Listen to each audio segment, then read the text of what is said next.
Hey guys, it's Yuri Plays, Yuri Senpai, Yuri Clark. Whatever you know me by, that's exactly who I am. And about a month ago, I actually created a community post and I let everybody know which game I should play next. It was like Detention, Undertale, and Fear&Hunger and Darkest Dungeon, something like that. Anyway, Fear&Hunger won by storm, and so that same week I went out, bought the game, and I began streaming it, and I'm still streaming it. Getting into the game, I realized there's many endings, there's a lot to explore, and most importantly, the game is quite unforgiving. What the fuck?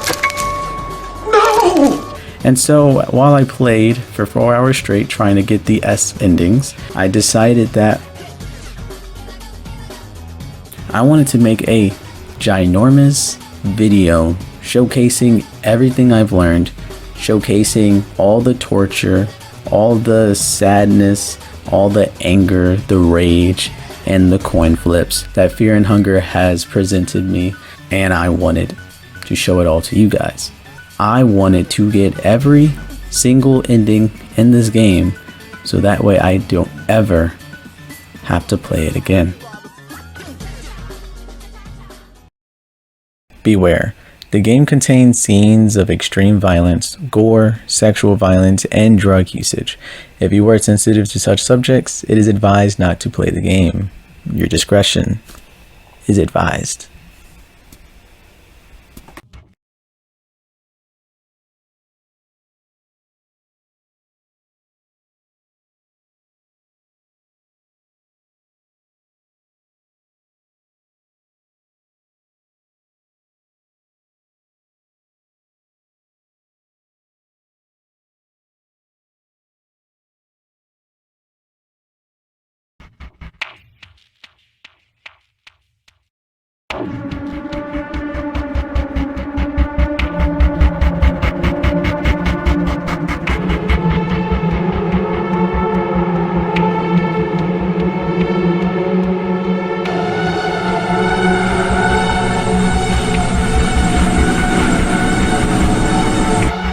I don't like this already. So as you can see, we do not have question mark unlocked.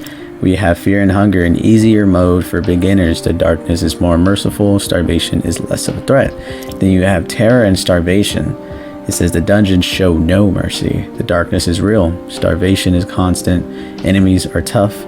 Additional enemies are and scenarios to further push you. So that also sucks. And then you have hard mode. Literally, you just can't have anybody on your team. We're not trying to look for nothing crazy. So we're going to do Fear&Hunger because yeah, we're beginners. We're already getting stuck here. God man. So like I said, this game is more like a puzzle, right? So in order for you to fight these things, these enemies, you would like to attack once on the first go around, and you always attack his arm because therefore he won't be able to do anything. Then you hit guard because he'll do a coin flip. There's these things called... He just slapped me with his dick. After that aggressive dick slap, I kind of want to pause it here because I had completely forgotten to give you guys somewhat of a checklist for each ending. This is what I'm going to try to do moving forward. So for the first run, we are actually trying to achieve ending A, which is the ending of Fear&Hunger, or the god of Fear&Hunger, whatever it's called. That's what we're getting to. So in order to do this, there are some criteria you need to meet. Firstly, you need to find the little girl. The little girl can be found in the first area. She's actually quite easy to get to. You open a door, there should be a guard there, you kill him, and you can open up her cage with either a small key or with the power of lock picking or whatever. And once you have her in your team, you must keep her alive. The second thing you need to do is you actually need to go and get the cube to travel to Mahabura. Once you do that, there is a organ thing that you can find, and that's only one of three. They're all over the place. So one is in the Golden Temple in Mahabura, and there should be one in the caverns. You stab that, and there should be one, I don't even know what it's called, but it's in this green fungal wasteland place. And if you go there, you stab it, there's 3 organs, and once you cut all the organs, the mouth of the depths, or the goddess of the depths, or whatever it is, opens his mouth, and you can travel down there. And once taking the little girl to the deepest, darkest parts of the dungeon, which is on top of a massive corpses, she will turn into the god of fear and hunger. And once fighting her and beating her, you'll get the ending. So this is what we're going after. Alright, let's try not to miss this attack. Alright, we got a purifying talisman. And we got a soul stone. We're going to use said soul stone. We're going to use that.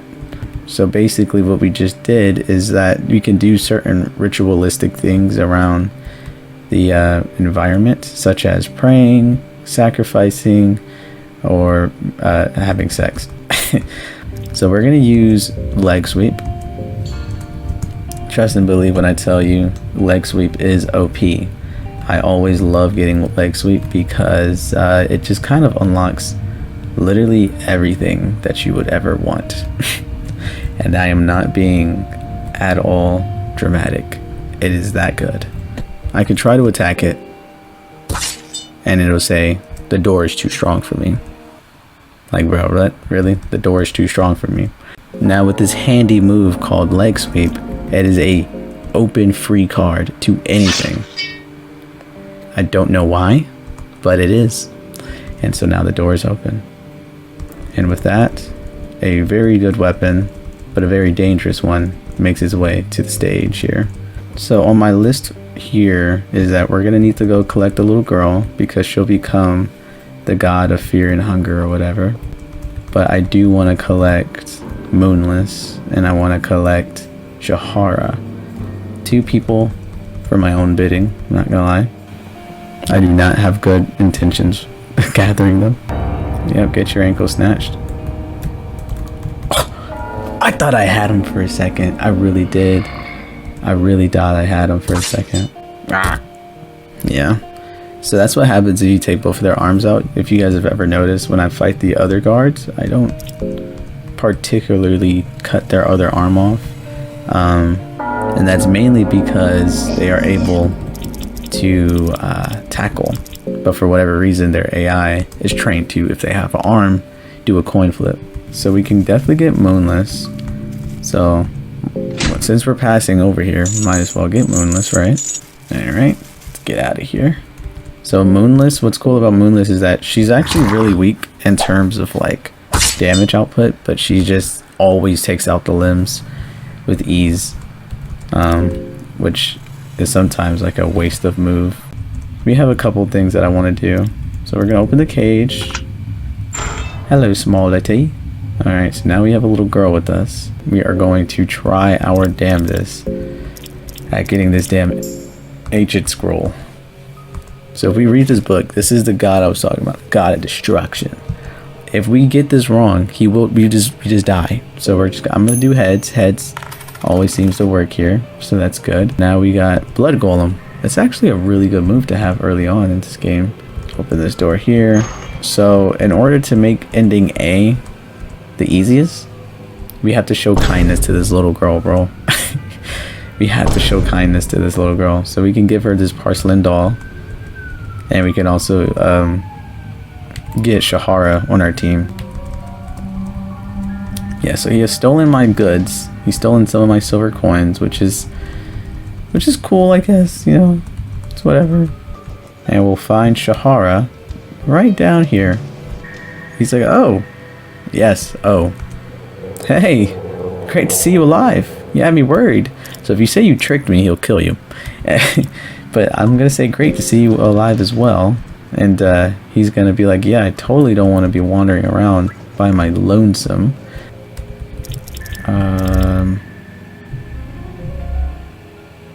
I'm gonna sacrifice not the girl. I'm gonna sacrifice Moonless, guys. Moonless does not understand our intentions. And we just killed that dog. We just killed the dog. I'm gonna fuck the dog. Oh yeah, we need this. I'm definitely taking it. Yeah, we got the stone crown that we were so wanting. That skinning knife that I picked up earlier. It was for this food. We need food. Alright, let's get out of here then. Let's get the fuck out of here. Alright. Necromancy. Here we go. Yes, sir.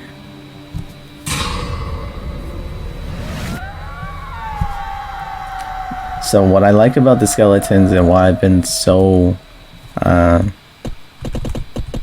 you know what? Kirby, this one's for you. Kirby. This one's for you, Kirby. I know you've been waiting for this. Let's go to Mahabra. Damn, this nigga on dicks, was he not, bro? Like, it could never be that serious.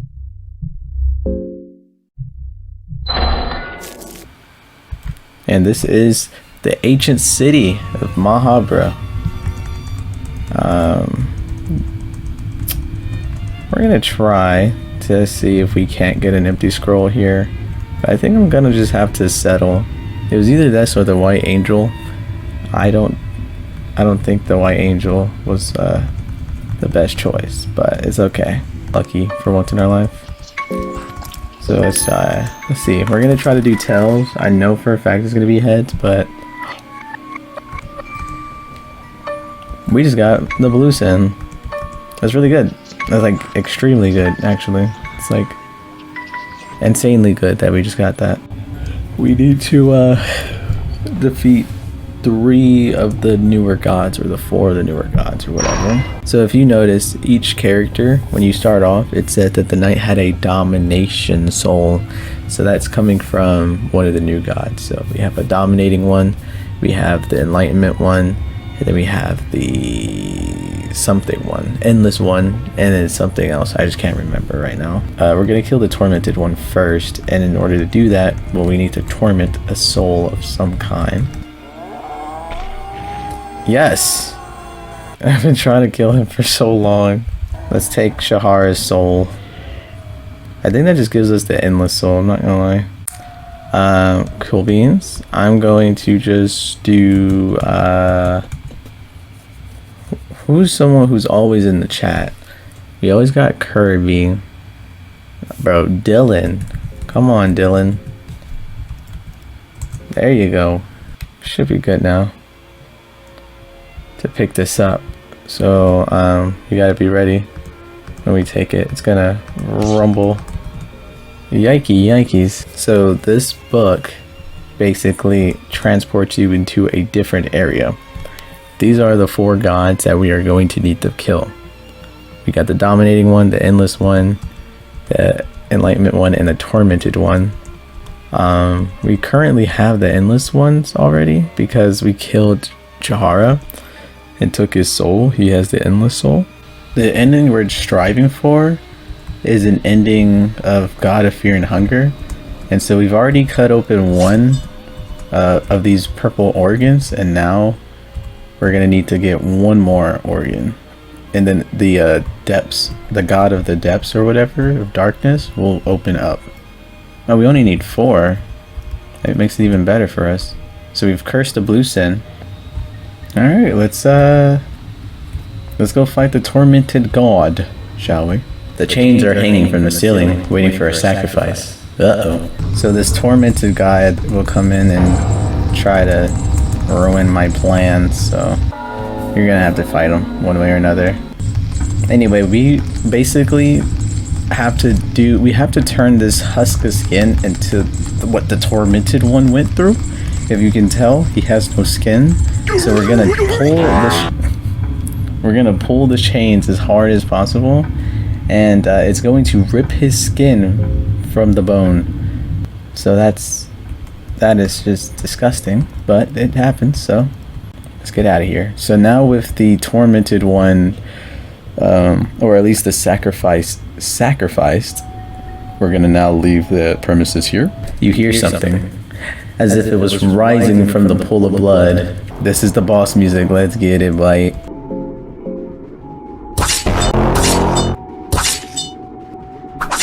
Okay. Okay. Guys, we gotta stop missing. We have to. He should be gone after that attack. Come on, he should be done. There you go. That's a good job, guys. And that should be the tormented one. The wheels of torment, along with the tormented ones, sank into the pool of blood as quietly as they rose from it. You feel as if a millennia of torment just slipped before your eyes. You almost feel sorry for this tormented deity. But any feeling of pity is greatly overshadowed by a feeling of great accomplishment. Not just a personal accomplishment, no, but as if something greater has just changed, or started to change. The cogs of fear and hunger have just began to rotate on a larger scale. I got the tormented soul. Okay, so now we have the tormented soul, and the last thing we need to do is the enlightenment soul. But the reason why I went for the tormented soul is because once you actually defeat the enlightenment one, you're able to fight this thing called a white angel. It's an item that I got much earlier in the game because I just knew of it. But normally you can only get it this one time. So yeah, the chains where that white angel was is gone now. So he should be lingering around somewhere, and we'll just fight him when we do see him. There he is. Thank you. Get out of my face. Good God. Okay, so I think we need to have a soul stone on us, and that's how we get the white angel stone. We've learned something new today. So that sucks for us, but it's okay. So now we're gonna go back to the main entrance, pretty much, and we're gonna fight the enlightenment one.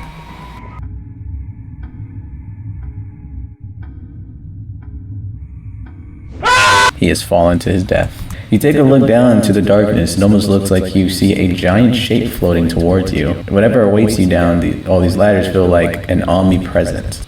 Just down these ladders.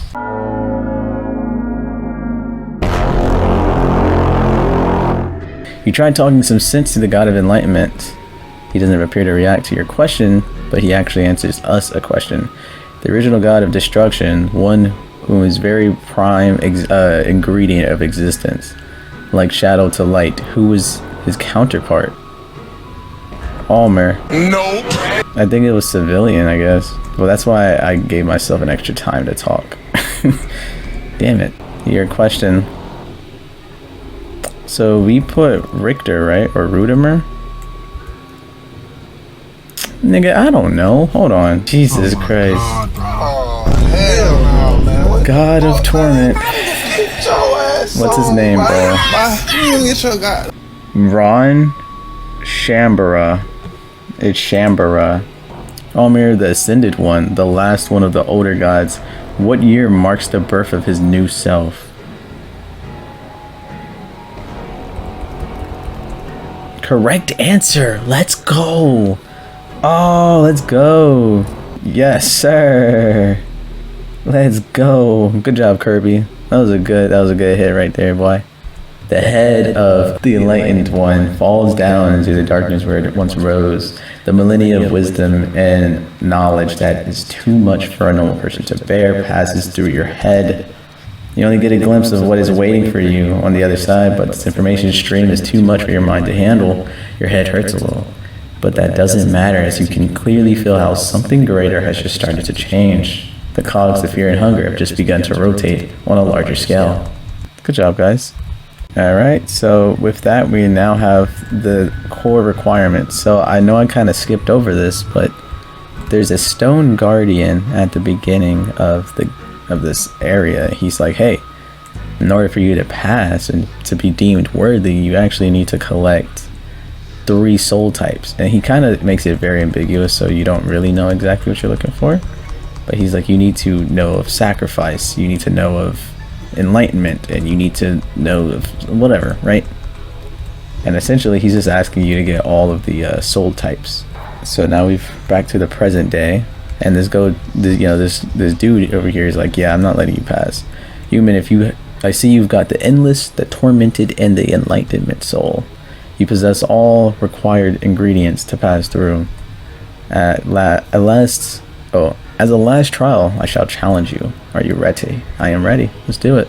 Whoa. Kirby is on fire, bruh. And this is normally when you would go. This is the place for endings C and D, but we don't need ending C and D right now. So normally you would talk to the guy and he'll be like, hey, these are my dogs, man. But No. We do not need to talk to the dominating one. We just need to... That scared the shit out of me. Anyway, we're gonna cut this thing open. The organ stopped moving completely. This must have been the last one. You hear a faint scream-like sound echoing in the dungeon. Seemed like an older present has died. Just the idea is monumental and almost too much for you to bear. We just killed an ancient deity. So the reason why I want to get back to this specific save is because this is like a good turning point for us. So we feel a bit rested. So now with that out of the way, we are now going to go down into the basement. It's gonna be scary. All right, this is it. There's no turning back here. Once we're down here for good. Well, we just died. But what the hell, boy? And it went after the one thing that... It went after the one person that I could not have gotten this ending for. One thing I don't like about this game is that sometimes it abides by a certain law, right? There's definitely a mechanic where if you cut off the guard's arm, both of their arms, instead of doing a coin flip, they're simply going to tackle you because they don't have an arm to coin flip. But then there's some enemies in this game, like this motherfucker, who apparently you can cut the arm off and he'll just do it anyway. Well, how are you flipping a coin? All right, 1, 2, 1, 2.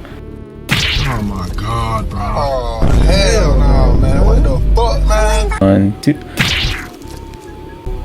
What the fuck is happening, man? Bitch! Why are you mad? Yeah, I'm going... See, this is why I didn't want to go this way, bro. Like, do you see this bullshit? Are you serious right now? Man, look at this shit. Do you want to come down here with some urgency? Yeah, that's really cool, guy. Super cool. Alright. Now you can't see.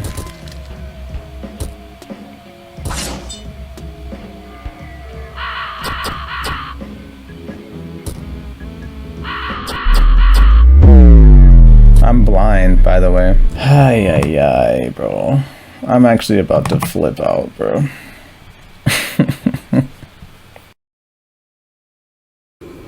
Alright, everybody. We are finally here. It only took us, well, way too long. I'll tell you that much. So, now we are at the bottom of the pit, at the lowest level. These are bodies of humans, many humans. And we've spent this entirety of this playthrough being nice to the little girl. So we brought the little girl down to the darkness, to the void. The girl is looking at the darkness. You cannot see anything. Careful, don't be so close to the edge. The girl gives you a reassuring smile. Something is happening, something that exceeds your understanding. A chill runs down your spine and you feel like throwing up, but the girl seems to remain awfully calm. In fact, the source of terror seems to radiate from her. Uh-oh. Little girl's tripping. Little girl's tweaking. Happening to the girl. She's rolling on the ground even more ferociously. Count. What? Disfigurement? You can feel an entirely new presence in the darkness. The god of fear and hunger is born. Something's happening to the god. She seems to be in grueling pain and twitching from cold. Oh no. God of fear and hunger has taken a new shape. The god, formerly the little girl, seems to reminisce the dagger that is still laying on the ground. The god for... Okay, I just read that. Oh man, should I speak to this woman? I don't know. I'm not going to. Ooh, that was a good hit. Do these shapes mean anything? I wonder. I'm pretty sure they do. definitely tried to kill. Who's dying here? Yeah, so we need loving whispers used on Dylan, because Dylan's about to die. Good hits, good hits. The party was victorious. The god of fear and hunger acknowledges your suffering. Okay. That's not good.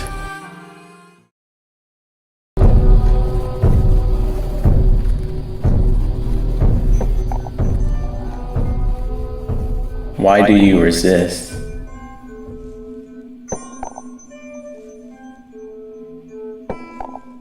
The thought must have crossed your mind at some point.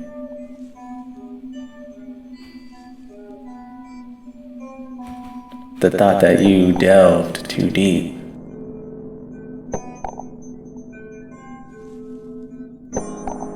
The thought that this would be a one-way trip.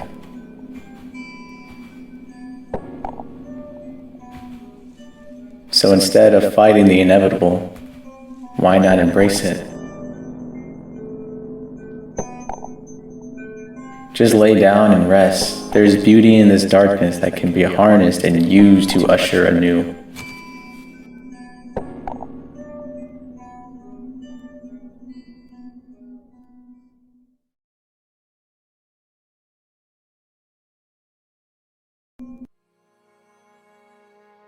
You never escaped the dungeons. Your efforts would go unsung, but your part in the greater scheme of things was vital, nevertheless. You had a vital part in the birth of a new god. One that is not a mere new god, but one that rivals the older ones. You had the first-hand experience of witnessing that coming paradigm shift the world is to go through in the new era. An era of the newborn god, the god of fear and hunger. They'll come to know this day as the cruel age, an age where a human-born god would finally rise after millennia of mankind's struggle as they feeble new gods. Maybe your fate was an act out of mercy, the last traces of compassion the new god shed after her true ascension.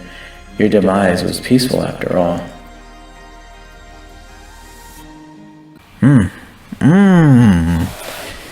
Ending A, the god of fear and hunger. And that, ladies and gentlemen, is ending A.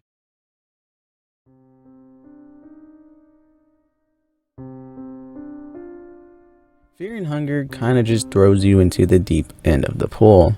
They'll tell you it's a fucked up story, who we're playing as, and from there on, you're supposed to read books, understand the finer details between the lines, and come up with your own conclusions from what they give you. It's honestly genius. Give you a very hard, brutal world that will leave you terrified, disgusted, and all these different emotions, but at the end of the day, it's similar to Berserk. It's similar to Five Nights at Freddy's, and how that entire franchise worked is because you are left with questions and you want to know more. That being said, we only got one ending, but even still, I want to debrief what we found thus far and try to make some sense as to what's happening in the world of Fear and Hunger. So firstly, what the hell is the building of Fear and Hunger? From the looks of it, it has rooms with captain's notes, so I can only say it's like a captain's room. They have storage rooms filled with food, cages within the rooms, and, well, jail cells within the basement of the building, and rooms filled with torture devices. How many times did I just say room? This, on top of the fact that Lagarde was brought here as a prisoner, tells me that this place is some kind of prison, some kind of dungeon, and used to house prisoners of war or just any other criminals that were unfortunate enough to make their way to that place. Then it leads into the second question. What's up with the creatures there? The guards, Moonless, all the creatures, they all seem to be deformed. This world doesn't seem to have any other species per se. So why are these things almost monstrous? That can be thanked to the god of the depths. I think that's what they're called. The ancient being we kill in order to get into the mouth to get the A ending. This thing is the result of the unnatural darkness the dungeon has, which resulted in transforming not only the surroundings but also the people there. The guards used to be regular humans, but the darkness seeped into their pores, into their souls, and made them monsters. Also personal headcanon, but I also think it has something to do with, well, the fact that they everyone they defeat.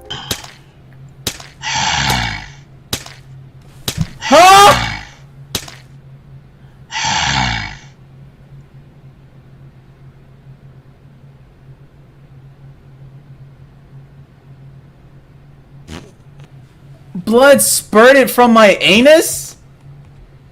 My anus is bleeding? I died from anal bleeding? Civilian, the goddess of fertility, and one we have not met just yet, gave humans the ability to merge their souls through the act of intimacy. But something you'll see through this game is that powerful gods lack emotion or biases. Therefore, humans' morals simply do not apply to them. So marriages do not have to be consensual. If you have a view on the god of fertility still believes that this is a form of fertility, and therefore the soul will merge. Marriages are an abomination of souls. Don't you think they kind of look similar? And I also feel like when you're playing as any character and you encounter a guard and they do the coin flip, the post-credit scene, the post-torture scene is of them raping you. And thus, I believe the act of intimacy is still applied. Though I don't know why they didn't exactly turn into a marriage there, but maybe it's because of just the longevity of doing so. Lastly, let's talk about the new gods and the ascended gods, and well, I guess the old gods as well. From my understanding, the old gods are kind of similar to H.P. Lovecraft's outer gods, where their power and their influence alone can change the fabric of reality and have ascended to other worlds or even other universes. So them ascending only left traces of their incredible power in the world that we know. This includes gods like Civilian, the god of fertility, Golgoroth, the goddess or the god of destruction, and the moon god, the trickster god. Ascended gods are gods who were born human but of unnatural means. Almer is the first ascended god. Essentially, he's this universe's Jesus Christ, and most recently the little girl who was born from the new god, and Lagarde becoming the god of fear and hunger, all she knew when she was in those dungeons. Ascended gods can rival those of old ones.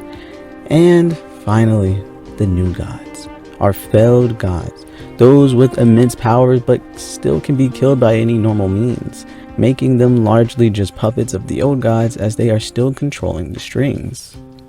And honestly, as of right now, I kind of want to just end it off there. I don't want to go any further because I don't want to just start talking about creatures and gods and characters that we have yet to even see within the main game. I want you to at least understand how we come across these things, so that way I'm not, I guess, repeating myself.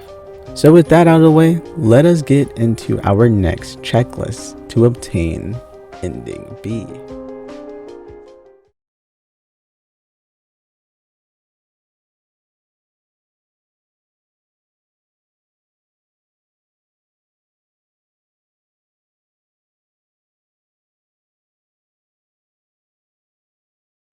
So, we just got ending A, which is the god of fear and hunger. Now ending B is called the older one. So I guess that just kind of corresponds with the god of fear and hunger, and then it's just like, hey, it's actually the older one. So, same as ending A, you need to reach the pile of corpses through the mouth of the god of the depths, right? However, this time, you cannot have the girl with you and your party. She needs to die. Like, you just have to get rid of her. Reaching the bottom will instead trigger a battle of the choices of Golgoroth. So it's funny that it even says the traces, because that's not even his entire power, and he's unbelievably powerful. So before we get off for tonight, we are actually going to try our damnedest to get to this ending. The reason why I enjoyed that save file is because it gives us a pretty good way of trying to fight this guy.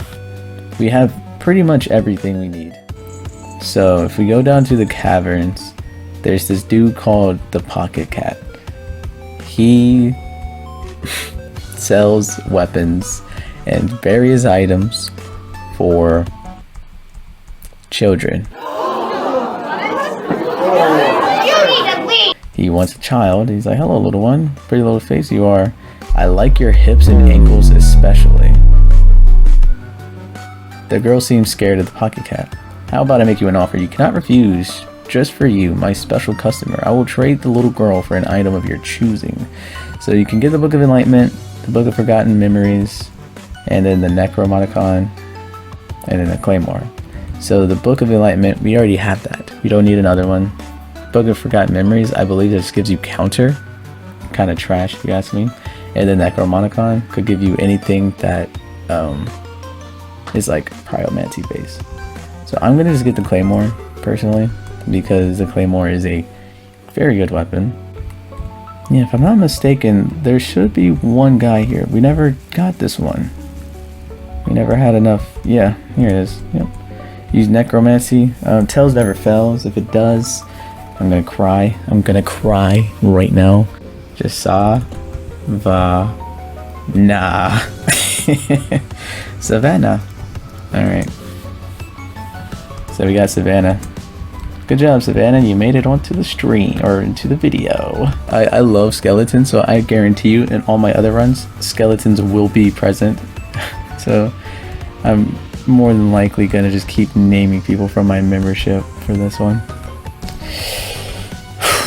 Let's do it. Guys. Hopefully he only attacks once, because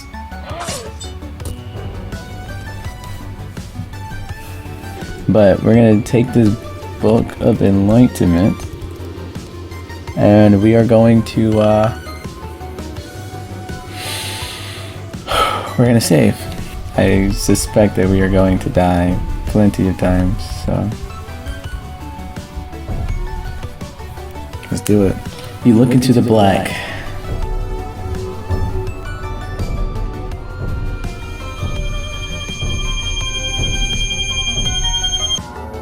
An ancient and primal terror fills your mind. Alright, so Kirby, you are going to die, Kirby, unfortunately. Dylan's dead. We are all dead. Oh my god. Jesus Christ. What happened?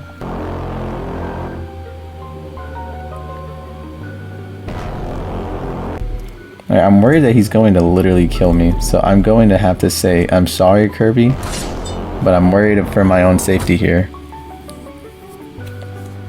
I'm getting very low on health, so oh, okay, that's okay, Dylan. Nice, that arm should be gone, so no more of that. Throw that darts. Yes, poison him.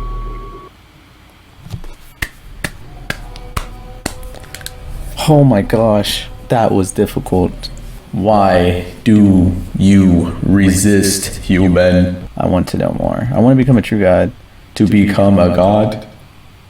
We have given you the option. We have given mankind the option. But it was not enough for you. You wanted to delve deeper. The older gods, they do not even exist in this world anymore. The older gods are too pure for this world. They are the true forms of and feelings and ideas that linger in men. But without humans, they are too tainted by their own mind and ambition to understand purity. Think of the perfect shape of fear and destruction. Now take a look at the world you delve. Do you see that shape? The shape could never exist amongst men because the shape varies between every human. If you could truly see the shape everyone shares, it would shatter the individual mind in existence. Humans are weak. I can reveal to you the true glimpse. I don't want it. No.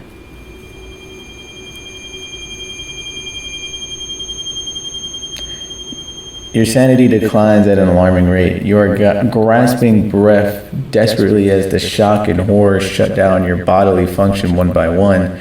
You feel terror run wild inside you. Despite being hardened by the horrors of the dungeons, nothing you've witnessed so far could have readied you for this primal feeling. He did it anyway. He showed me anyway. You cannot operate in any way. Your body has to shut down, as that is the only escape it can come up with when facing the older being. Your life runs past your eyes in a heartbeat. The biggest regret you have was to ever set foot in these dungeons. You now realize that this whole experience was predetermined since the very first second you laid eyes on this ancient fortress. You never escaped the dungeons of fear and hunger. No one ever heard about you again. Without a trace, you vanished from this world. It's almost as if you fell out of the history books altogether. Your screams of terror never reached anyone. Your long quest only gave you hints about the greater scheme of things. You learned a fraction of the secrets the ancient world holds. But even that is more than what is meant for the human ears. And that is ending B, guys. The older one. Okay, wait, I plan to get ending C, the Yellow King, and I plan to get apparently ending C2, the Prophecy. And then we're gonna get ending D, a new god, ending E, escape.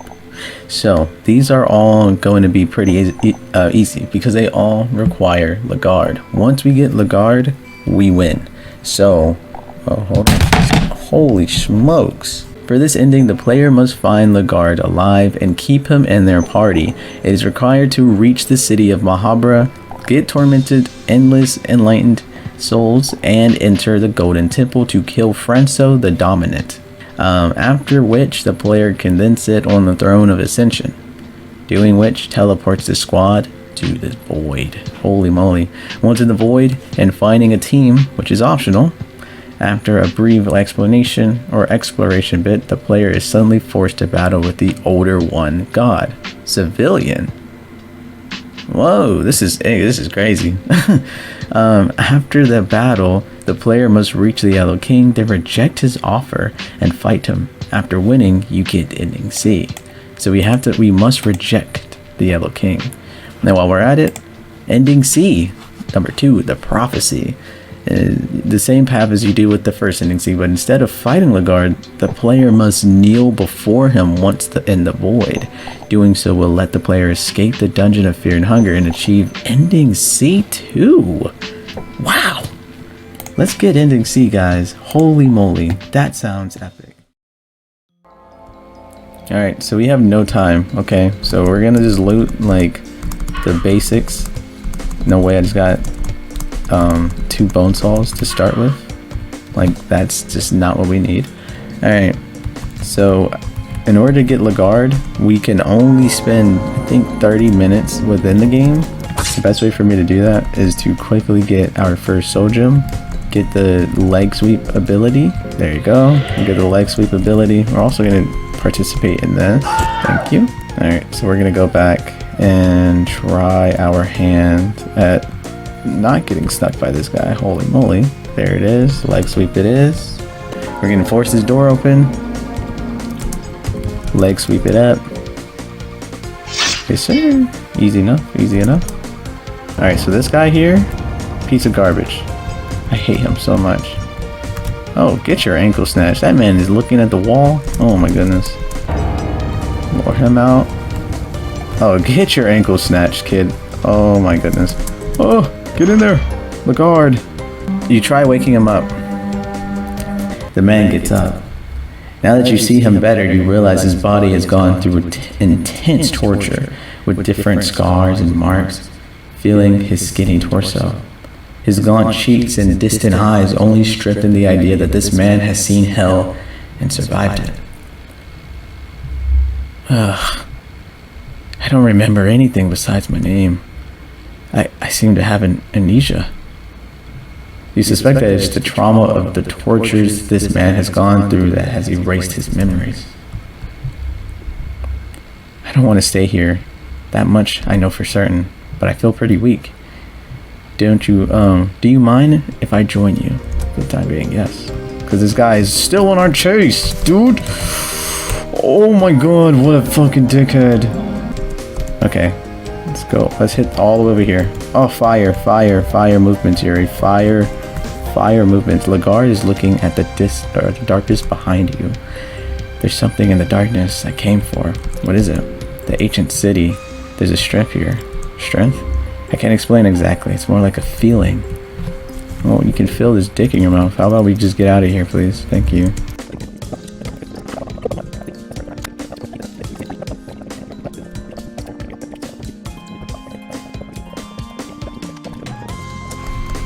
First things first, we're gonna go for the endless soul. You open your eyes, something feels off though. What I like about this section is that it really does teach us a little bit about the individuals as people, because the whole purpose of the endless soul is that the endless deity wishes to be free. It always yearns for more. And so we have Cahara and his girl Celeste. And basically Cahara is only here because he wants to make sure to get riches, so that way this pregnant girlfriend of his doesn't have to sleep around with people. She works as a prostitute in the Red District. And so he wants to change. He wants freedom. He has views of something more. And so he goes to the dungeons of Fear and Hunger. And then this is Enki. What's interesting is Enki, he has the soul of like torment, I believe. But for whatever reason, it seems like the endless deity called him to. And then now for this guy, so this is actually what correlates us, the night, with the Outlander, is that the night is with the midnight sun. This is what gives us the hint that maybe Lagarde isn't such a good guy. And so we actually see it from the perspective that the Knights of the Midnight Sun, a mercenary group, actually killed these Outlanders, which drove Ulf to be at the place of Fear and Hunger, because he learns of what Lagarde has done. And I think that he goes there for revenge. Unforgivable. I think maybe Lagarde may have killed someone he was very close to. I have no clues, but all I do know is that I want to get out of this section because it is lagging.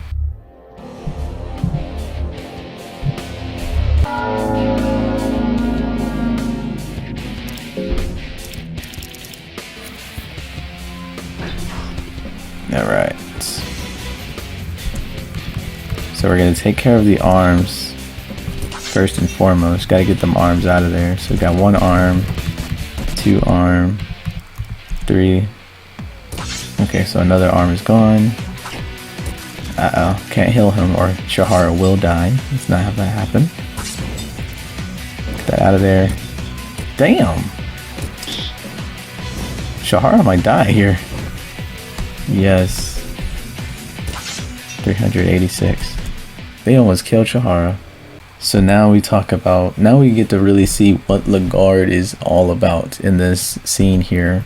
Lagarde actually shows that he is very humble about what he wants, right? And the knight is shown as this person who very much believes in Lagarde, no matter what he says. She's like, yo, Lagarde, you can do whatever you want.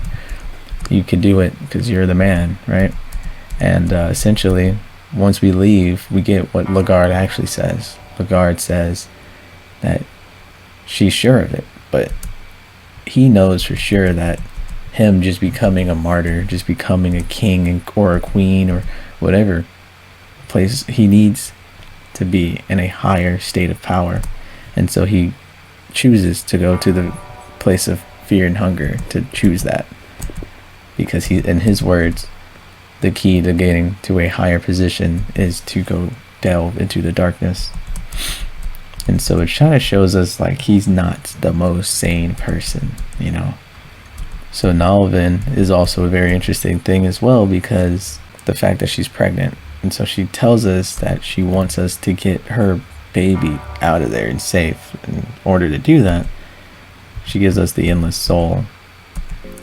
The weird thing is Lagarde is the one who impregnated her. How?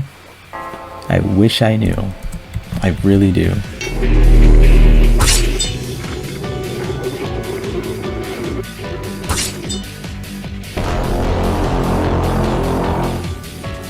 Now with that, we have all of the requirements to get past the Guardian and finally get to the temple, the Golden Temple. Last time we only were interested in one of the purple hearts for the, God of the Depths, but now what we're actually going to do is inside. We are going to hit a sharp right, follow the barking. And so we come to realize that these hounds, an angry hound is locked in a cage. These hounds that killed us at the beginning of the game, yeah, these are his hounds. Well, hello my fair lady. If you are this far, it must mean that another cycle is to begin, huh? It is all pointless, We are nothing but puppets. There is no real domination. So yes, I am ready. Take this key. You will need it. Proceed back in time and you will find my younger self. Kill him and you will get what you are after. You get the King's Passage's key. So he said to go back in time and fight his younger self. He also mentioned how that they were all puppets in the grand scheme of things. Things to take note of. It's very interesting. Here we are. You see Francois, the dominating one, sitting on the throne.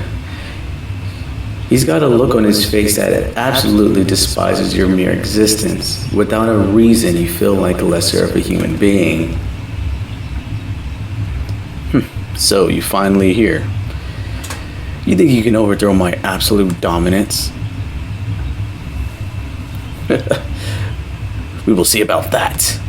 So in order to defeat this guy, what you're going to want to do is you're going to want to talk to his ugly ass. Prepare to die. So basically, before I start doing this, so the guy I told you, he said the best way to defeat him is to get on his cocky side. So in order, it's funny because in each and every scenario, there's ways for you to get past these enemies, right? With the guards, you slice their arm, you slice their dick, and then you guard. Or you slice their arm, you guard, slice their dick, and then you just hit them, and then they're dead, right? And in every enemy, you can basically dismantle similarly to that.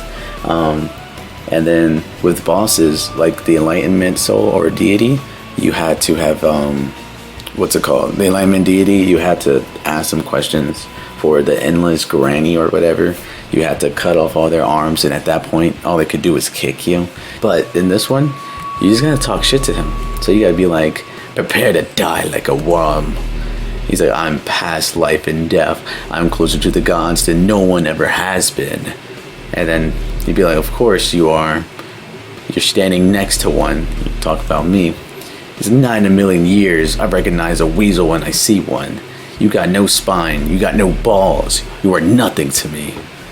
You'll just be an extension of my domination once I bend over your dead torso. You're gonna fuck my body? Oh my gosh. And I'm gonna be like, you're nothing but a puppet in the greater scheme of things. Because that is what the old Francois said about himself. A puppet? A puppet of whom? Do you see strings attached to my arms? Do you see a puppeteer somewhere? There is no one but me left. Well, who is it? Who is it that's puppeteering me? Why don't you reveal this secret knowledge of yours? And then I'm gonna be like, how little you truly know. What? Ugh, you know nothing. But it actually gets to him. You think I'd fall for your pesky dictrum? Francois seems to be in an agitated state of mind, so you would not attack no more after that. Because he simply just doesn't recognize. He'll just keep asking you. You still haven't said it. I'm really curious on who exactly you think controls me. Please do humor me with your ridiculous claims.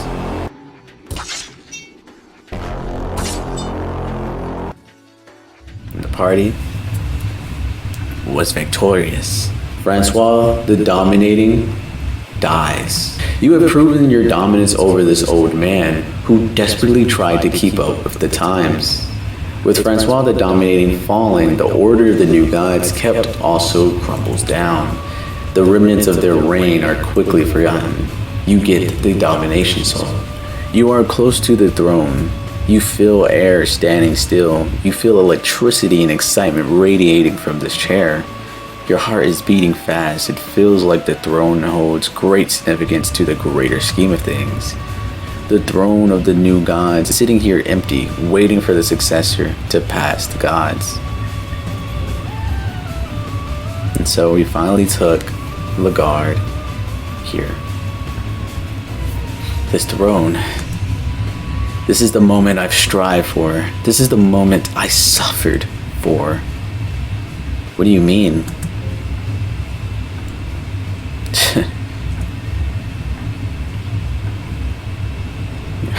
Yeah. I guess there is no hiding it anymore. I arranged my own imprisonment here. I arranged my own death sentence. I arranged my own suffering. Why would you do something like that? In order to reach greater heights, to unify the land, to bring upon a new era, I need this power. The strength of kings and queens is not enough. I need more. Something that lasts beyond me. You think you can achieve all this here? This place is the only place where I achieved such grand goals. None of the Grand Kingdom's history books stand on pure foundations. They were all built on bloodshed and violence. But what if there was a way that wouldn't require thousands of soldiers on opposing sides shedding their lives? What if Grand Kingdoms only required one soul to succumb to darkness?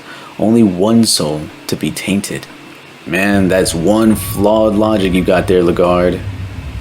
The reason all those kingdoms in the past crumbled down was not because of their lack of power or whatever, but because of what the very same twisted logic you got, man. Ends don't justify a means. What does a lowly thief like you know? I have not suffered through all the horrors just to get back down here. This moment is what the prophecies talk about. I'm going to ascend higher.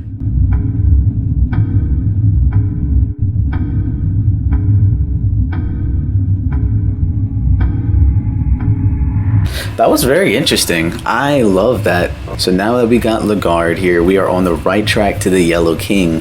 It was now revealed Lagard was the prophesized one and believed himself to be the next of the higher beings to become an ascended one.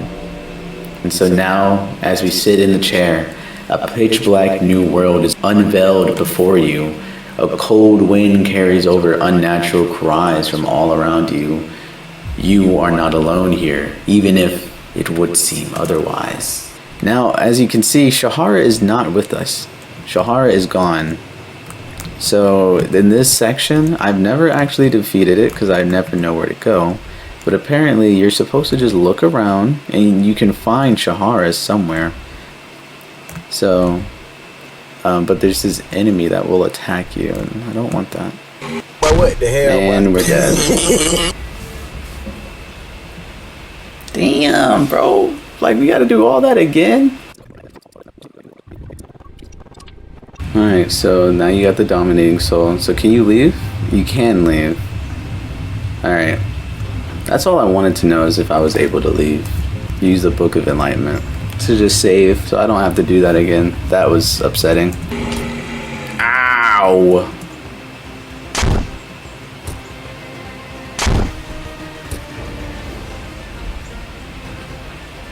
Did this fucking dude really just hit twice? Yeah, I'm about to say fuck it and just have Cahara booted out of this camp, bro. Watch him hit skeleton, bro. I fucking can't with this game, bro. Anyway, with the new... So, obviously, I cannot stand that area, and I really want that T-Rex out of my life. So, what I'm going to do is that I'm going to have sex with Cahara. I'm going to become a marriage.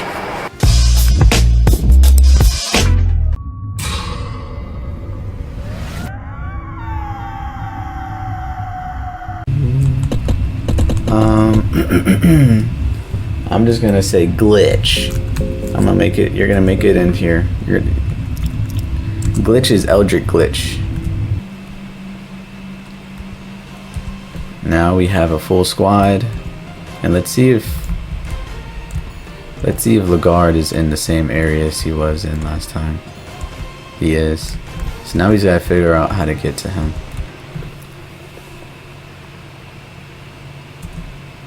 How long has it been?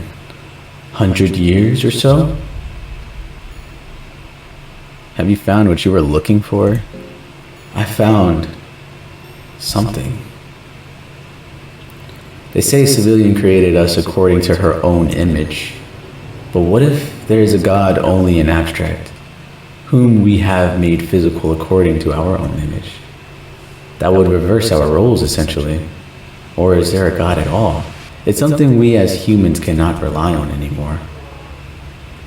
I don't know if you can ever understand my motivations truly, but this is something only I can go through with. I was always meant to go through this. I did try to live my life otherwise, but it was all with no avail. To live is the same as to suffer. To survive, we need to find some meaning from all the suffering. The truth behind it all is the contrast. Without suffering, there would be no bliss or paradise. It is my duty to craft a paradise out of the miserable existence of human life. Only I can do it. I mean no harm to you. I am your God after all. To show how much I love you, I will release you from this darkness one way or another. If you kneel to me, I will let you out. I will not. You are not my God. I love you regardless. It is unconditional.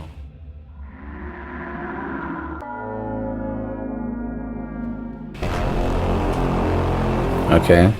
I thought we were fighting Civilian, but this works too, I guess. Was I supposed to be guarding? I think we died, bro. It's over, bro. A new God approaches. You do not have to struggle anymore. I love you. Slowly, the fingers of the new God close in on you. The new God only touches you gently. You feel a cold shiver run down your spine. Blood gushes from your eye sockets and you lose sight. There's an extent pain inside your head and you collapse. Sleep, my love.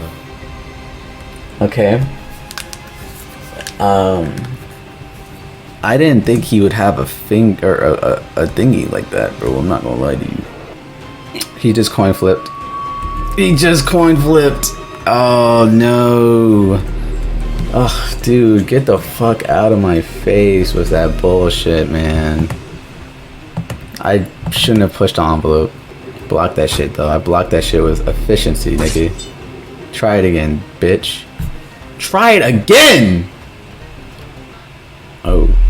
You killed him. You defeated Lagarde, the prophesied one with delusions of creating a new era with his godhood. After his defeat, you wake up outside the Vel fortress that trapped you before you. It all seems so hazy. Did all those events really happen? You can smell all the blood and the gore that seeps through the seams of the ancient stone walls of the dungeon. You can still feel the gaze of the hundreds of past warriors sacrificed in the pools of blood, now left to rot. You can still feel the pressure of the never-ending darkness that the underground caverns offered. Scarred for life, you run away from the dungeon. Hounds howl on your tracks, but you are way past fearing such small dangers that dwell under the sun. Horrors of the past never leave you alone, though. Every night you wake up from restless dreams, where you are forever trapped in the bloody corridors of the dungeon. The dream becomes more and more lifelike as time goes on, until you cannot tell the difference between a lucid dream and the real world. In the end, your fate was to dwell these dungeons forever. Ending C, the Yellow fucking King. Let's absolutely go, boys. Now, I want to just kind of talk about things, okay? So I always do this at the end of each ending, and then sometimes I yap, and sometimes I gotta just skip it out, and then other times I can just really get to it. Ending C was very interesting. We learned a lot of stuff. because I feel like we're ending A, we learned a lot about the new gods and like the ascended gods, and then on ending B we learned more about the old gods, and we learned about how the god of destruction pretty much isn't even a thing anymore. It's just the traces of his powers. That's how strong he is. And then we have ending C, which seems to get more into the characters themselves. It was so interesting seeing Cahara have more voice lines than I was used to, and I was also very much pleased with Lagarde's entire direction in life, because we get to see it. We get to see Lagarde play the part that everything, or that we see throughout the game. We see a grand hall of new gods as they are forced to watch a cycle, their immortality being a curse, right? And then we see how Lagarde is this prophesized one. He has sex with the endless one, and he even like pretty much creates the god of fear and hunger in another timeline, but that's beside the point. We have Lagarde, and what's interesting about Lagarde that we haven't really got to speak about is that Lagarde actually doesn't have a soul type. If Lagarde is to die and you try to get his soul stone, it will say ... You can't do it. Now it's either that he doesn't have a soul type or his soul is too damn powerful that he can't do it, because the same thing happens with the little girl. But I'm more than willing to say that Lagarde is actually just weird in terms of not having a soul. I think why he thought he was so strong and so beyond anyone because he didn't have a soul type. He destroyed his soul essentially, and that's why he became something different, something of the Yellow King. Was he any better than anything else? Did he ever even remotely rival the older ones? Hell no. We won. We killed them. Of course it's not. But it was just so interesting seeing that play out in front of you. Instead of just being told this is what happens, we actually see it happen. It's so cool. We're gonna get ending C. I think I said ending A, but we're gonna get ending C part 2. So let's get right back into it. It's not as hard as I thought it would be, so let's just fucking do it, bro. And then he is God after all, right? And so instead of saying you are not my God, I'm going to kneel to him. Yes, love your God.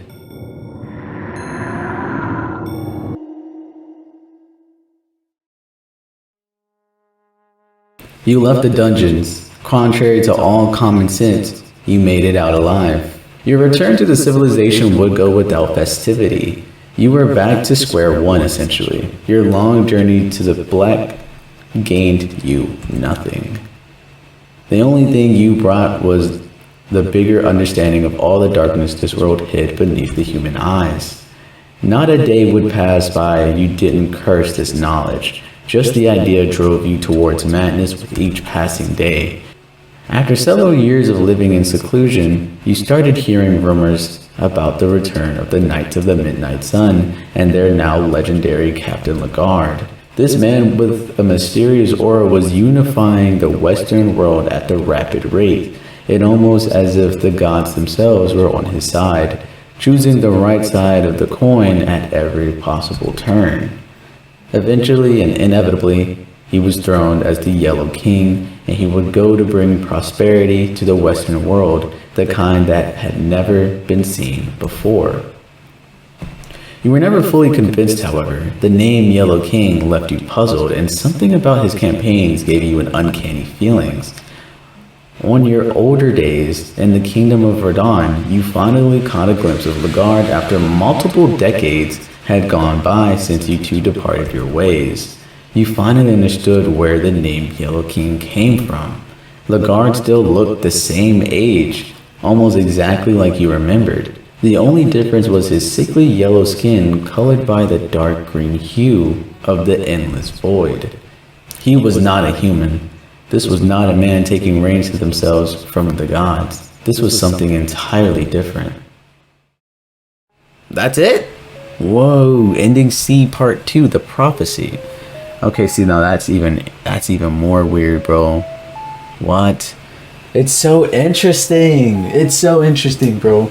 When I was on my stream and I was streaming these endings, someone in the comments, I can't remember who said it, said that ending A is the best possible ending. And when I had first gotten the ending, I was like, that doesn't make any sense. Like, we just died. Like, how is this a good ending?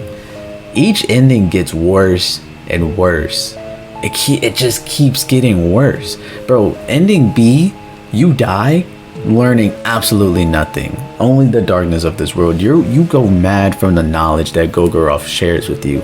Ending C, you actually fight against this prophesized one. And even if you win, you are still like burdened by so much hate and murder and gore and lucid dreams that reality begins to blend with your dreams, you know?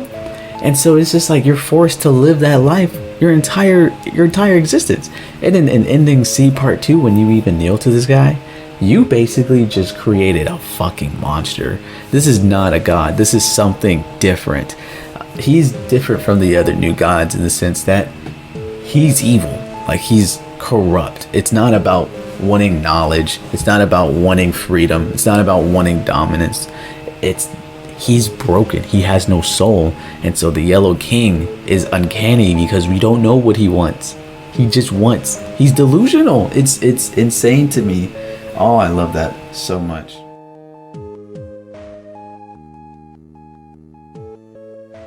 Fear and Hunger's world building is immense, to the point where I haven't even scratched the surface of the game. Honestly, I'm just hoping I can get everything in this whole video, but if I'm being honest, I'll probably just have to make a follow-up video, honestly. But for now, I think it's a good time to slow the video down and talk about the characters themselves and how they play a bigger role than you think. When you start off the game, Fear and Hunger gives you 4 characters to choose from: the Mercenary, the Knight, the Dark Priest, and the Outlander. I think it's a genius idea to not tell you a thing about the characters off the jump, as it sort of forces you to pay attention while playing other characters, but when you do, things do begin to make sense. One thing you will notice is that all the characters in some way are drawn to the dungeons by one man, that being Lagarde. Okay, maybe not everyone, but like Cahara, you know, I don't think he really cared about. I digress. Each character you play, Lagarde seems to be the center man. Whether it's the Knight wanting to save her love, the Outlander wanting revenge, or the Dark Priest wanting enlightenment and answers, Lagarde seems to be the center of all of this. So, let's talk about him. What's his deal? What's his story? What created such a delusional man? Well, Lagarde was the leader of the group of mercenaries called the Knight of the Midnight Sun. At the start, he was a kind man. He had a way to connect with people and never really needed violence. He unified the masses with just his aura alone and had a way to talk with common folk that gained their trust. It was plain to see that this man was a great leader. However, his views on unifying lands without violence and his majestic aura led people to believe he was the prophesized one from the ancient text. So much so that even the new god Nevillian came to believe that Lagarde held the key to her eternal existence. Nelvin visited Lagarde in a dream, joining with him and conceiving a child, which will later become the god of Fear and Hunger. Their actions caught the attention of the reigning power in the western region, Radahn. Radahn thought of his influence as an asset, but quickly began to see the power he held, and this scared them. They began to think of him as a threat. Lagarde, through his years, became much more reclusive, opting to hide away and read up on ancient scripts, which he would come to find out about something called the Cube of the Depths. His obsession with relics and artifacts eventually led to him to invade Lagarde in pursuit of said cube, killing anyone who would dare to stand in his way. Radahn then used this action as an excuse to attack and imprison Lagarde within the dungeons. Then you know the rest from there. He would go to make his way to the Golden Temple and sit on the throne of Ascension, becoming the Yellow King. But why was he so different, and why did he believe that he could become closer to the older gods than all of the new gods that came before him? Well, it is unclear when, but it seems that Lagarde had always had plans to go to the dungeons, as he would pretty much break himself in order to rise higher than any other new god. He'd gained the enlightenment soul due to the Cube of the Depths. the tormented soul due to months of unspeakable torture, the endless soul due to conceiving a child with the new god, and the dominating soul due to his campaign. This way, he wouldn't be shackled by any one soul type, but becoming a mixture of them all, becoming something different. Now, did it work? Does his power rival those of the old gods? No, not at all. But he did get stronger than most. See, I'm a huge Jujutsu Kaisen nerd, so the best way for me to think about this is like this, right? So we know Sukuna and Gojo are like above, they're in a league of their own, right? They are like the old gods and the ascended gods. They're in a league of their own. Then we have the special grades like Yuta and Kenjaku. I'd place the Yellow King in that league somewhere. Then we have the slightly stronger than average grade 1 sorcerers that showed up in the Colon games, the ancient manifested sorcerers. These guys are literally all the new gods. They're strong, but like they're not special grade or different league of their own. So yes, Lagarde did get further than most, but even still he was not able to reach that ascended level. Alright, I think I yapped enough. Let's finish this thing. Let's get back to the remaining endings and finally get the S endings. Let us get into it. The cool thing about what I did is that the ending, or not the ending, but like the save file that I have is pretty good in terms of replayability. So I think I should be able to have sex with Lagarde, and if not, we're gonna have to figure out how to get Lagarde out of our system here. Yes, miss. Be garbage. Yes. No, don't tackle. Do not scratch. Oh my god. You are literally the worst. Be like, uh-oh. I did not see that rusty nail. Oh shit. Why am I the only one to get affected by that? Oh my god. You guys. Ah! Yes. He's dead. He's not dead. He's not dead yet. God damn it. Get out of my party. Yes! Lagarde died from his infected wounds. Fucking loser. Here lies Lagarde. Good. And ending D, it just said, instead of fighting Lagarde, we're gonna go down there and we're gonna fight civilians, then we're gonna fight ourselves. Is that what I heard? So that sounds really interesting. Okay, let's sit on the chair of ascension. Let's see what happens. Yeah, we don't have Lagarde to sit on the chair, so it's us now. Holy shit, it's crazy. Who the fuck is that guy? Is that me? What the hell happened to me? Yeah, it said fight the ascended version of myself.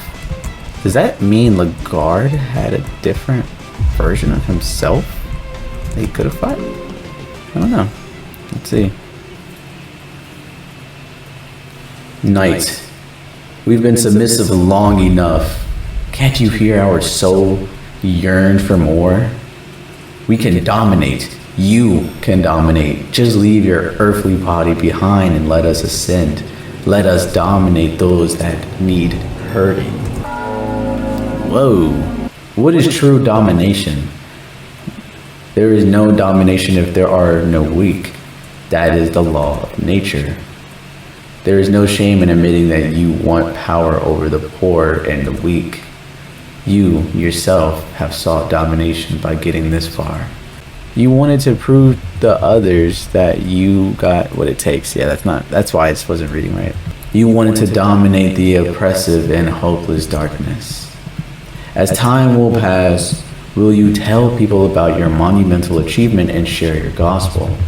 How you passed through all the hardships the dungeons laid before you, and about your eventual ascension. I want to live in silence. Your story is left unspoken and unsung. There are rumors here and there, but for the most part, the era of the new gods started to diminish with your ascension. In the coming era, mankind is on the brink of chaos. Diseases run wild and kingdoms wage war with hundreds and thousands of casualties on all fronts, both women and children included. You would have the power to interrupt and potentially stop this. You have the strength to stop the mindless killing, but that would require you to step out of the plane of this void. Instead, you could try to affect mankind through religion and beliefs. Affecting the whole culture means slow change and effects don't save those in immediate peril, but religion might have more long-lasting effects. I will save mankind. You leave your golden throne to disrupt the ongoing wars. With overwhelming strength, you crush entire armies that stand in your way. Kings and sultans of time are left in terror before your power.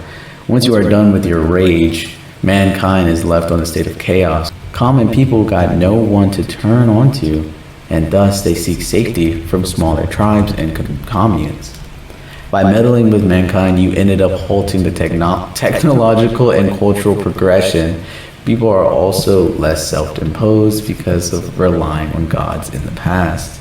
The civilization are back on the Iron Age-like structure, where physical strength is the only thing that matters. The harsh times breed harsh men. Mankind is physically in the peak of condition because of warring tribes. Because there is no centralized civilization, creating a strong, uniform religion proves out to be difficult.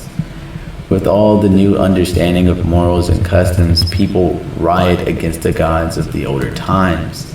You manage to withstand against the oncoming forces for some time, but eventually, among mankind, there appears a successor to your reign. You are beheaded and your mutilated torso is on display. You become a symbol of old, and in this way, you are remembered even in coming centuries. Well, that fucking sucked. A new god. Dude, new gods fucking suck in this game. Holy shit. Yeah, you had the power to change absolutely nothing. That was ending D. I did not need to go and find another skeleton. I thought I would have to fight civilian, right? Isn't that what it said? Am I tripping or am I tripping? Ending E. Escape. Question mark. To achieve this ending, the player needs to find the guard, dead or alive.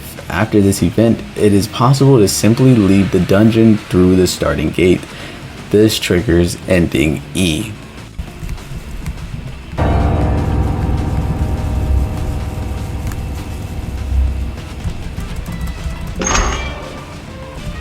I feel like this guy's been way more annoying recently.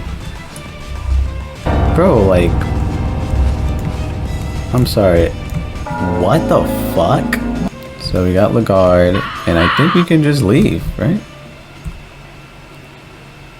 So, you are about to leave? I'm afraid we must part ways here. I still have unfinished business in the darkness. I must leave this place. Farewell. You escaped the dungeons of fear and hunger. Part of you still doesn't believe this to be true. You can still smell all the blood and gore that seeps through the seams of the ancient walls of the dungeon.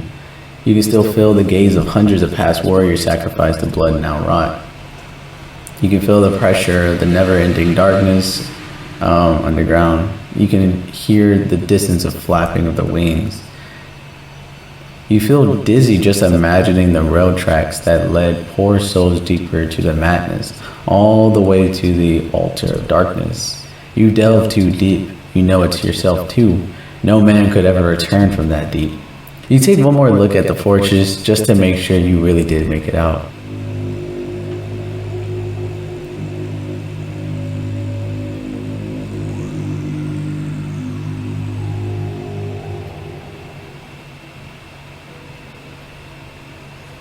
Because we know it's for a fact that it's true that you can escape. You can escape the dungeons of fear and hunger. Like, you were able to escape on like 2 other endings. So I don't think this is real.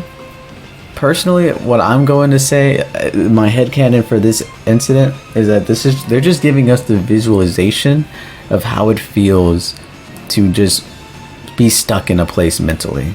Because we heard from, like, I think ending C or something, when you escaped, you lived your life in solidarity, but like, you could never escape those dreams. You could always smell, feel, and hear all the stuff that gives you PTSD. I believe our girl probably did make it out. I think she did escape, but she could never escape it mentally. Whatever darkness seeped into her pores is there to remain for the rest of her life. And I think that is ending E. So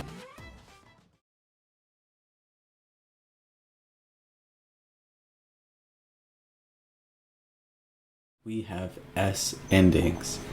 S endings are special, character-specific endings that only can be achieved in hard mode, and are not possible if a player becomes the marriage or an abominable marriage. Which is interesting. I didn't know that was a thing, but okay. First one we're going to try to get is Cahara's. I've never played Cahara. I don't know if this is going to be easy, hard, or anything, but to get S ending for the mercenary for Cahara, the player must find all 3 treasures from the maps from Asia, okay, and Mahabra, last of which lets the mercenary obtain the king's crown. So I'm gonna read Cahara's because I don't think I've ever read any of the people. You were born with the soul of the endless that makes you yearn for freedom and forces you to push your creativity to its limits. You put your creativity to the test in the most harshest of environments. You were born and soon abandoned in the capital of Eastern sanctuaries, Jahata. You had to choose at a very young age to either become a pickpocket, a burglar, or try to struggle and lead an honest life. Your life spent learning thievery certainly didn't go to waste. You've learned to live without the constant fear and danger over the years.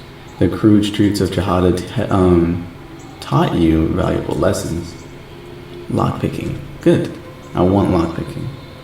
As you grew older, you took part in various mercenary armies and learned the dirtiest of tricks to stay alive. You were taken in by a notorious veteran highwayman, and you joined his little band of criminals and ex-soldiers. During one of the many raids, your group got ambushed. The odds were seriously against you. You could have just abandoned your comrades and kept your life, or you could have fought to your last breath. Not many survived the ambush, but that just meant that the mission rewards got less takers. You were one of the lucky ones. But that helps, because I believe for Cahara, you need to buy the maps legit. I always kill the guy, but I think you need to actually buy the maps off him. You traveled across the land and your raids and eventually settled down in the kingdom of Verdun, where silver was loose as long as you were kept getting your knife dirty. One day you got an ominous task from the officials of the kingdom. You are to be paid well in silver if you were to get the captain of a fabled mercenary army out of the dungeons of Verdun itself. From the dungeons of Fear and Hunger, the morbid place has been used as a wartime prison by the kingdom, and for some reason they need an outside sword like yourself to infiltrate their very own stronghold. Something is clearly not right about the mission, and you have felt nausea since the moment you agreed on the job. But you are short on silver, and the reward is all that matters in the end. You spent your last night in the kingdom of Verdun rushing straight to the mission. This really is your make or break mission. There is a person back in the city relying on you to return with riches. You have heard rumors about this place, and you are sure that there are great treasures hidden somewhere in these ruins. So even if the mission was to go south for some reason, you are not going to return empty-handed. Wow. Okay, so I'm gonna say it now. I think in the past, I said something about Cahara not actually being accustomed, or having Cahara not have anything to do with Lagarde. He literally does. He's going there to kill Lagarde. So that's actually really cool. Oh, okay, thank you. Oh, that was actually the worst thing you could have given me right now. It might be GG's, y'all.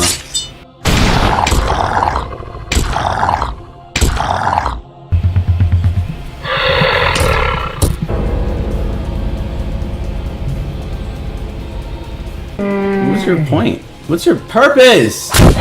What is your fucking purpose?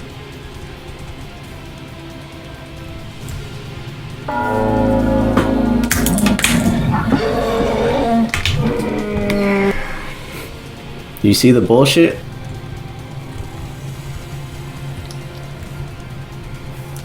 You know what? I'm taking a break. I'm done. I don't think I can get these S endings by my lonesome. So what I'm gonna do is I'm going to call for a stream. I need help, okay? And it pains me that I have to do this.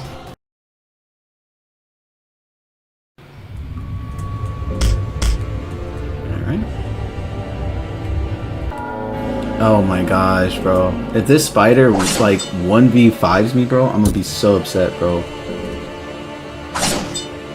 I knew he was gonna do this shit, bro. Stop, man.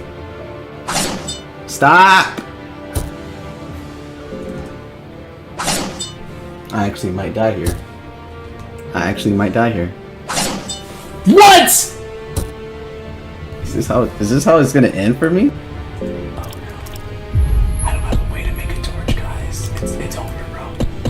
It's GG's.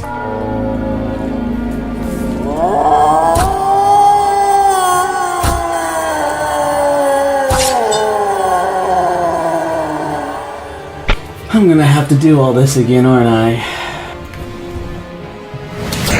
Alright. I'm gonna try to run. Let's see if I can't just break the system a little bit. You are such a jerk off. Continue, hold heartily. Don't die on your way over there. God damn it. Come on. So we're gonna run.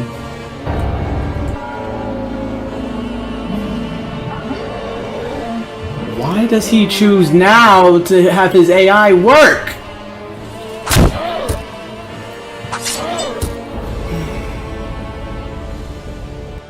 Sorry, my fucking phone died.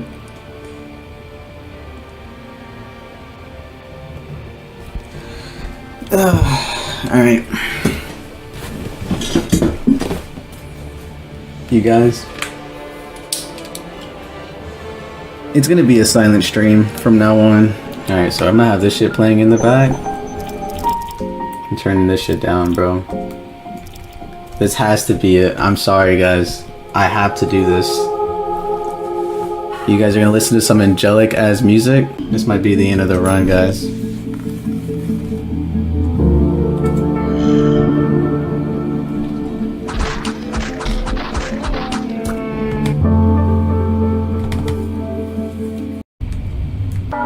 Whoops.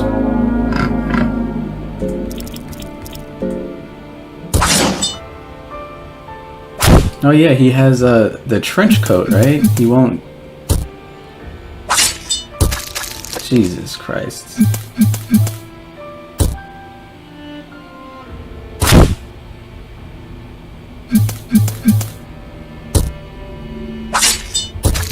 Oh man. Jesus Christ. Well, I guess we lost. Yeah, I honestly think I'm gonna give up. I don't think I can do this. Yeah, that's where we're at. Not today. I sat here for 4 hours, I tried my hardest, and every time, it's right there, it's in my clutches. All I need is the old passage key, and after that point, I can just fucking leave. But instead, I get hit by this bullshit, man. Ugh, what the fuck do you want me to do, game? Well, that was quite embarrassing. I was actually extremely tilted. Every time I play Fear and Hunger, it is a up and down roller coaster of emotions, because half the time I truly love the game, and then at the very end I'm extremely tired. It drains me. It's almost as if the game itself is truly a game of fear and hunger. When you enter into the darkened corridors, it says an unnatural feeling or an unnatural urge jumps upon you and makes you unnaturally hungry, saps away with your insanity, and makes you frightened at every turn. Somehow, some way, that translates even into the real world. At the end of the stream, I look tired, similarly to how the characters begin to look tired when they're hungry, when their mind is low, or when they're hurt. Lucky for us, however, I found this handy playthrough by the YouTube channel Garen Oak. I actually believe we used this person as a means of watching a gameplay before. I think it was for Lisa the Painful. I digress. Unlike me, they are not complete ass at the game, and they actually managed to get all of the S endings documented for me to use. So moving forward, there will be no more face cam and only my voice talking about what needs to be done, things I found interesting, and connections we make along the way. So let's start where we last left off. With Cahara, we were tasked to kill Lagarde as a merc. Radahn didn't want any knights of their own kingdom to get their hands dirty, so Cahara was the right man for the job. However, Cahara had plans of his own to find riches if things were to go south and bring them back to Celeste so she would never have to work again. Or something like that, I'm actually not sure. I guess that's what we're trying to figure out. However, we were disgustingly close to beating this damn ending, but we just couldn't make the cut. The only thing left for us to have done was to get to the old passage key, return to the presence of Mahabra, enter the door, and use said key, collect the king's crown, then boom, get the hell out of there. And when successfully running away, you'll get the happy ending. You managed to escape the dungeons of Fear and Hunger alive. It is a feat unheard of before. Not only that, you also managed to find valuable loot that would guarantee a wealthy future. The long journey back to the civilization felt like a lifetime. You could not sleep as you constantly felt eyes lurking in the shadows of the night. The darkness, even though it was lighter than anything you experienced in the dungeon, still sent shivers down your spine. As you finally found your way to the kingdom of Radahn, everything felt unreal. You could not understand how people would lead their everyday lives simultaneously as a great evil existed beneath their feet. You sold the ancient crown to the highest bidder. The amount of silver you got exceeded your expectations greatly. You also felt better getting rid of that unholy artifact, as it kept reminding you about the darkness. You rose from the lowest class scum to a noble in a heartbeat. You bought your wife free from the labor she was forced to do at the red light district and settled down in a fancy manner. You got everything you ever dreamed. You got most of the noble families on a leash thanks to your great wealth, taking any breadcrumb you would throw at them. You were living in the most extravagant manner with your wife with no seeming worry about the future. Still, you could not sleep. Every passing moment you would be grabbing at the hilt of your sword and staring at the dark corners of your room, just waiting for the inevitable. You knew the darkness you witnessed would leave no survivors. It would still come for you one day. Now, let's talk about the Night S ending. Easily one of the easiest S endings you can ever dream of getting out of the 4. The Knight has a very handy soul type called the Dominating Soul.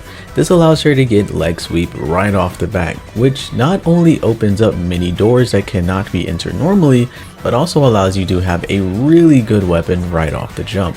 Cahara relied on a lot of running and dodging, but it felt like more of a RNG at the end of the day. But with the Knight, you are pretty strong right off the bat. In order to get the S ending, you must play as Darce. Darce is a part of the Knights of the Midnight Sun. She's extremely loyal to Lagarde and even loves the man. In order to get her S ending, it is very simple. You must resurrect Lagarde after he has been killed. Awesome! The way I went about this was completely different from my experience because this was the only S ending that I was able to get. How what I would do is I would start off the game with dash, longsword.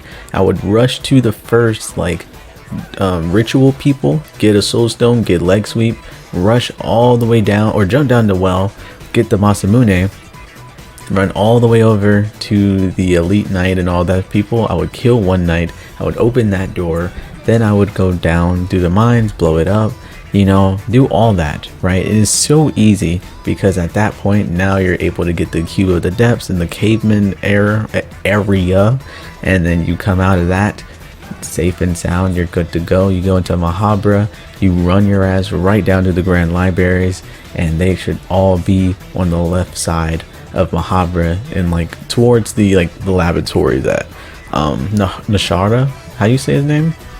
The floating head. You go on that side where the Grand Library is, and you just find all the torn pieces. You come back, you resurrect Lagarde, and you're done. However, Garrett Oak completely did it so differently, and it was really cool because I actually never figured out that you could even remotely do that stuff. But I digress. It all remains largely the same. Doris needs to collect the Cube of the Depths, make her way to the ancient city of Mahabra, then go to the Grand Library. There she would find 3 torn pages that are instructions on an ancient, forbidden magical practice. First one is located to the right of the main room in the Grand Library. It's like a little spiral bookshelf that you can find it on. The next one is near the Enlightenment Soul Boss battle. Right before taking the last ladder down, you actually go to the right, and that should be the second torn page. The final one can be found in a small building with cages. There should be a book on the ground, and when interacting with it, you will get the third torn page. And with this, you simply collect all 3, make the instructions, and find Lagarde's dead body, and boom.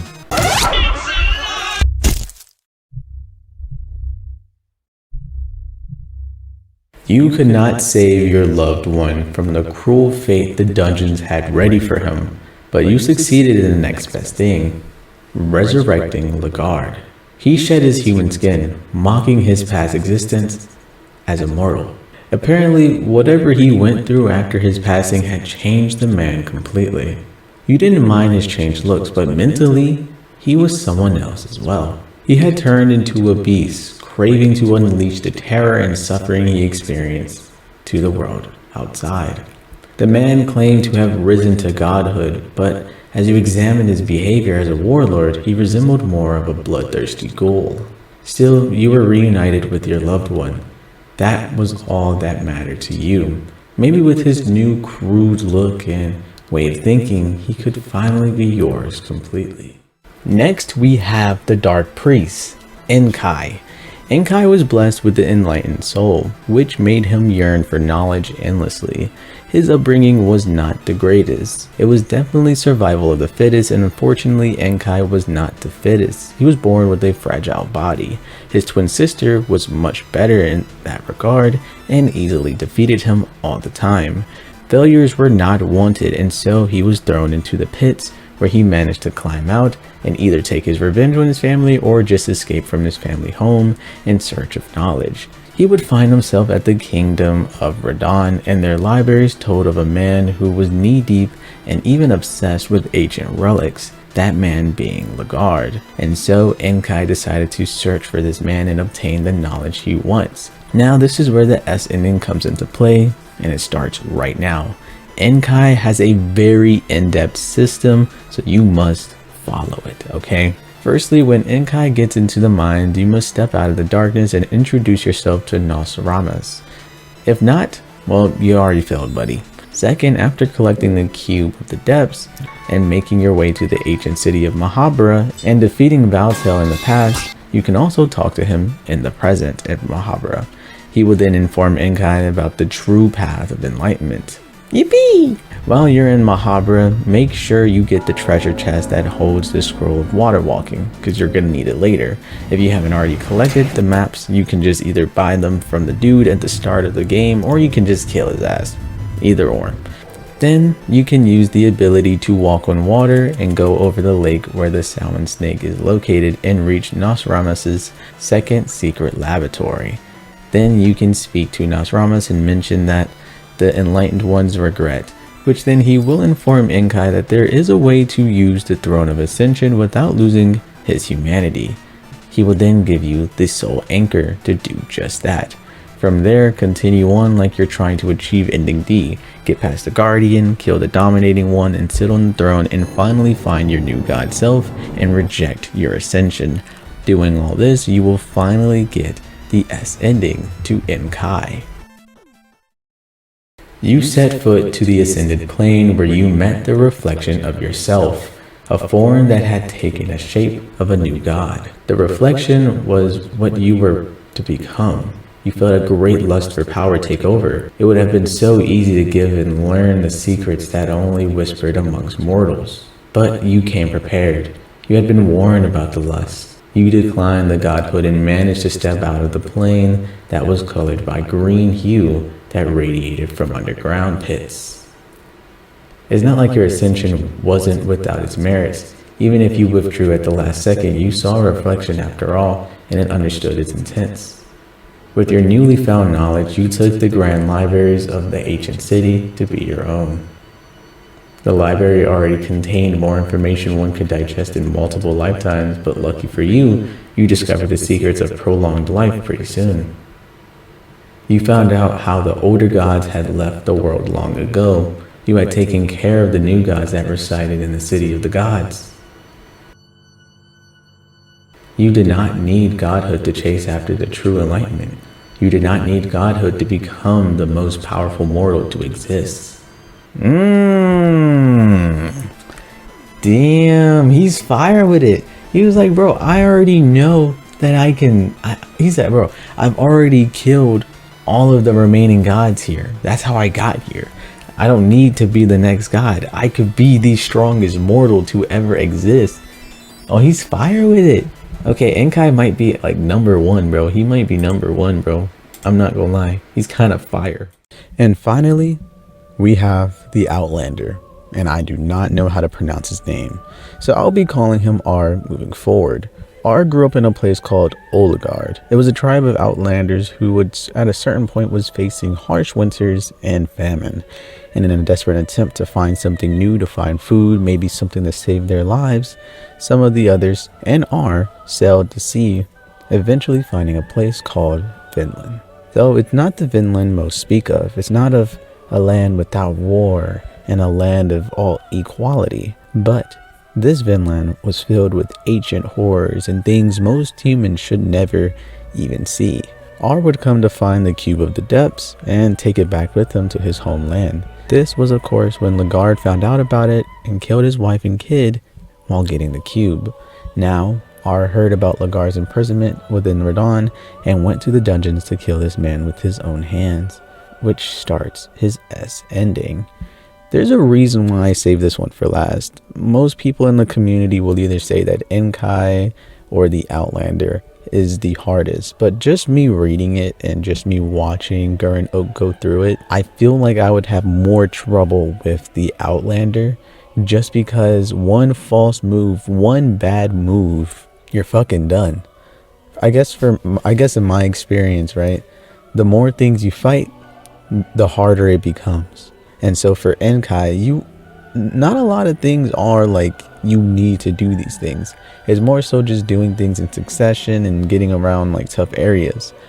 But the Outlander, you'll come to learn that the Outlander, you must fight so many enemies. But I'm getting ahead of myself. The Outlander's character specific hard mode ending, the way to achieve it is 1, you must acquire almost every single unique soul obtainable within the game, which means slaying most of the major bosses and monsters within the game.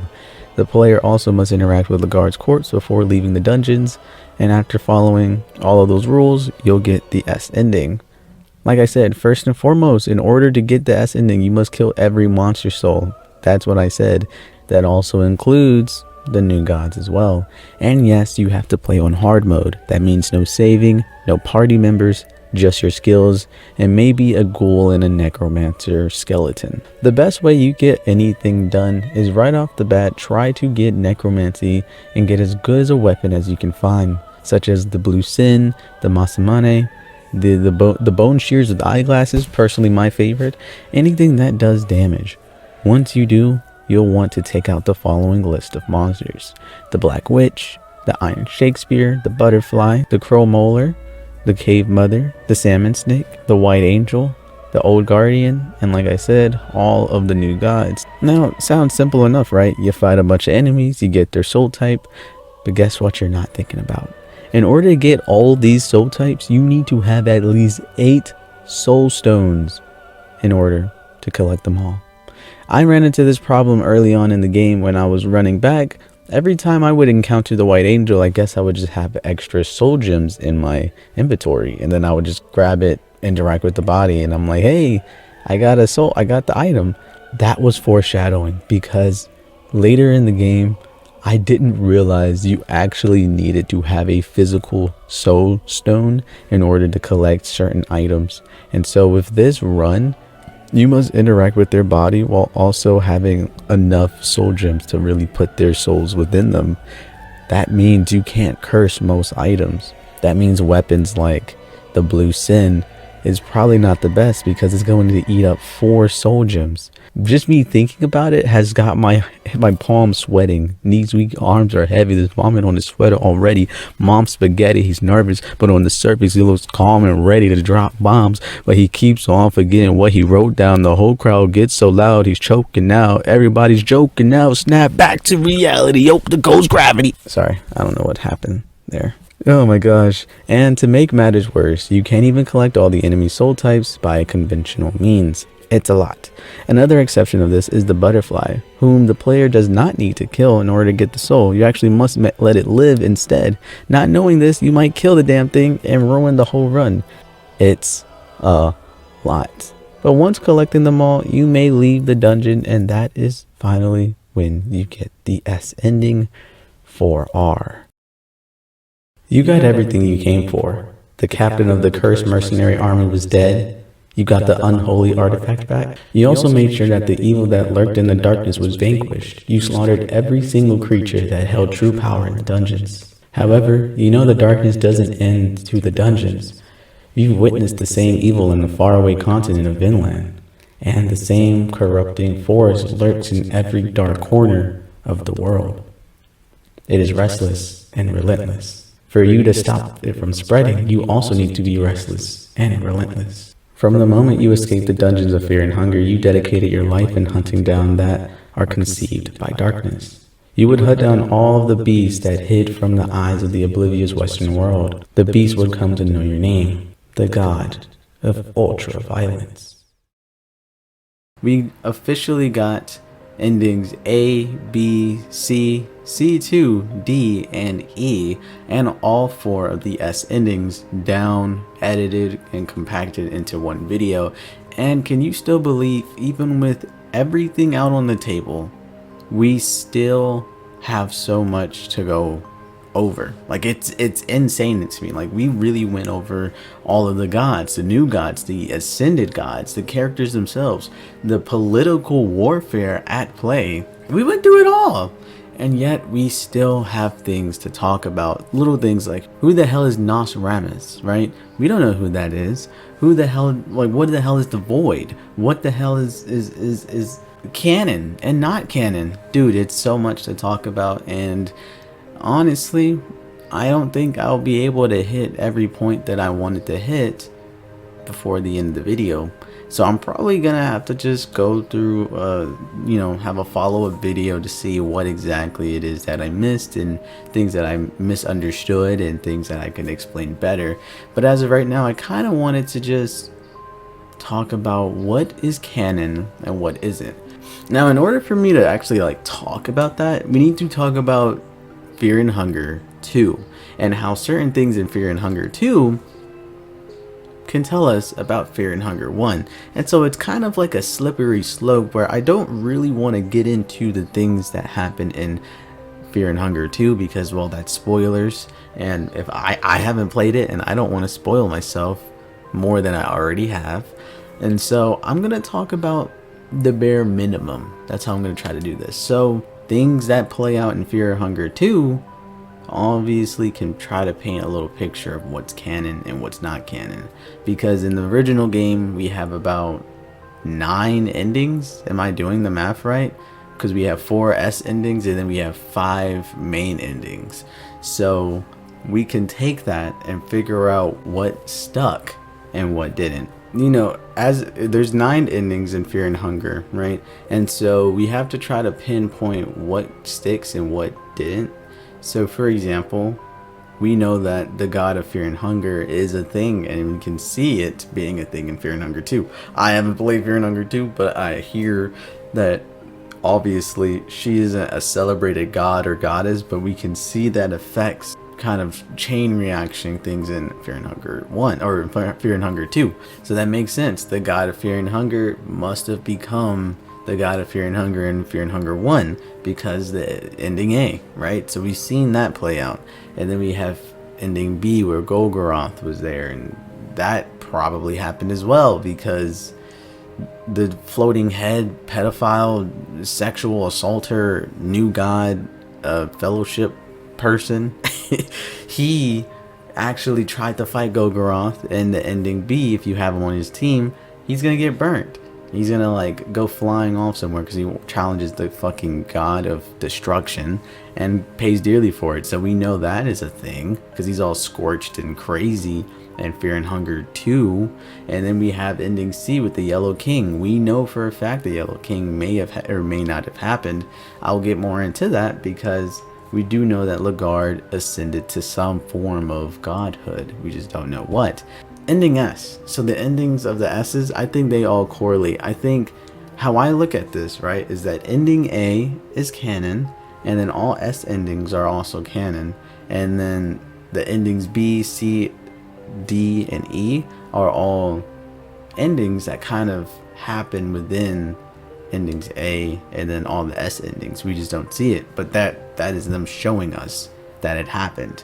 So the reason why I say ending A happened is because God of Fear and Hunger is a pretty important role. And then the reason why I say all the S endings is because I do think each person went there for Legarde, and they either encountered the dungeons and died or did not die, right? So for my example, right, I believe that R came in there first, the Outlander. I do believe he came there first to kill Legarde. He gets there, and I'm gonna say he kills Legarde or finds his dead body. Whichever happens, I'm gonna just say he killed him because it's more spicy.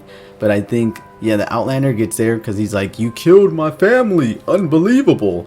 And then he goes there, figures out his imprisonment, and fucking kills him. And then he doesn't stop there and becomes the god of ultraviolence, killing literally everything. The reason why I think R needs to get there first is because we need the other characters to kind of fight their own battles and wander into places, and it's hard for me to believe that they can wander in places if the dungeon is full of these ultra powerful beasts. I think they were slain before the arrival, right? I think R went in there, he killed them, and walked out. He said, I'm done here. Obviously we do know it, we can encounter him in the dungeons, but like maybe he's in the process of already doing it, you know? So I think that happened. And then I believe that at that point, I do think that Darce was close behind R. I think Darce figured out his imprisonment and went there, ran there. And when she found him dead, she, well, resurrected him. She said, you shall not die. And then he came back up to life and became a warlord ghoul person. The reason why I think this correlates with ending C is because apparently, I'm gonna say it again, apparently, I haven't played the game, but apparently in Fear and Hunger 2, when you do encounter the Yellow King, he isn't the Yellow King. He's like a skin flesh that has yellow skin, and then it peels off, and then he just becomes like what he became in ending S for Darce. And also we do know that in the other endings, like ending C part 2, the prophecy, when you pray for him and he lets you out, I do think in that instant it said that he is throned and called the Yellow King. I don't think he made that name up for himself, so he could be called whatever he's called, or he can look however he looks, and then he'll get that name later on. So I don't think the Yellow King specifically needs to look smack like the one we've seen in ending C, but more so I think it correlates better with ending S, as his skin had peeled off, and it's kind of like, oh, so Darce did resurrect him. And then we go in there, and Enki gets there, but I think Enki is funny because he went there for Legarde, but never really needed to interact with Legarde. Legarde just kind of introduced him to this place, and then he became best friends with Nostradamus, and then walked on water like Jesus, and then killed all the new gods or not killed all of them, but he killed the main god or the new god in the present No, he killed the new god in the past and then went into the present, and he was trying to kill himself. And so he was like, damn, that's crazy. How do I get enlightened though? And so he goes to enlightenment. And I think at that point, like I said, I think Darce, as I said, I think R had already killed literally everybody, because R didn't just stop at monsters, he had to kill the new gods as well. So I think at some point he probably killed the new gods in the past and then got their souls, and then that's when you don't really need to kill them from the past. Like when you're playing Enki, you can talk to the enlightenment god in the present. So maybe that's what happened, I don't know, but I think that will also make sense because Francois is fucking dead as well, and then he can just sit on the throne of Ascension, go all the way over there, and not become a monster. And the reason why we know that he doesn't die is because his S ending kind of alludes to the point that in Fear and Hunger 2, he writes a book called like the Skin Bible or something about the god of fear and hunger, and so he kind of needs to be alive to do that. So hey, I think he survived in that one. And then I do think Cahara was the last to arrive, as he got there and his whole purpose was to kill Lagarde. He finds Lagarde already dead, and he's like, well, I'm not going back empty handed. And then he grabs the crown and leaves. And I think that is pretty much the the canon version in my head that makes most sense to me. Because if R gets there first and kills everything, that means he had to have killed the god of the depths. He had to stab the hearts to get into certain places, right? And so that also means that the mouth was already agape. Maybe the little girl didn't walk down there alone. Maybe Darce did have him or have her with him. Well, actually, no. I just spelled this whole thing out, right? But you guys correct me if I'm wrong, but I do remember seeing like a Reddit post or someone talking about that the canon ending was with Cahara. He finds the little girl and brings her down to the god of fear and hunger.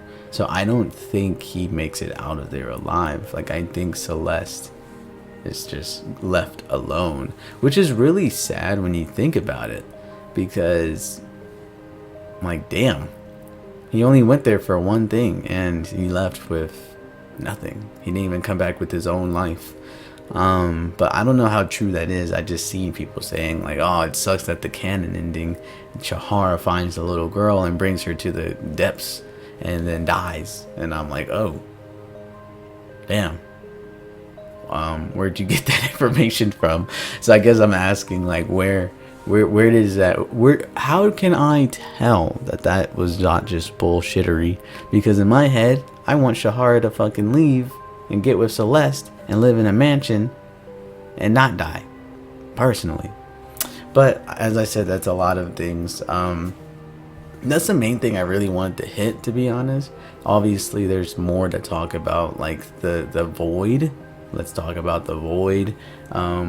What does all the forms of the god of fear and hunger mean, and why is she taking these forms?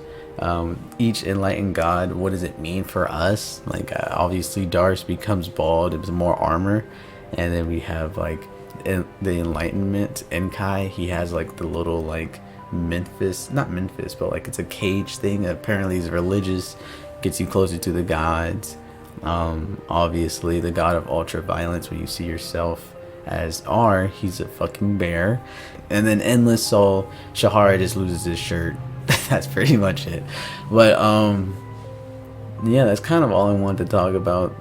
Obviously there's certain cool things to note, like the void being places of ascended beings, because the dinosaurs, the things that I absolutely hate with my entire fiber, apparently are lizard people who got up there and tried to ascend to the next plane of existence and became a dinosaur of ultra strength and power, and easily one of the strongest enemies you have to fight.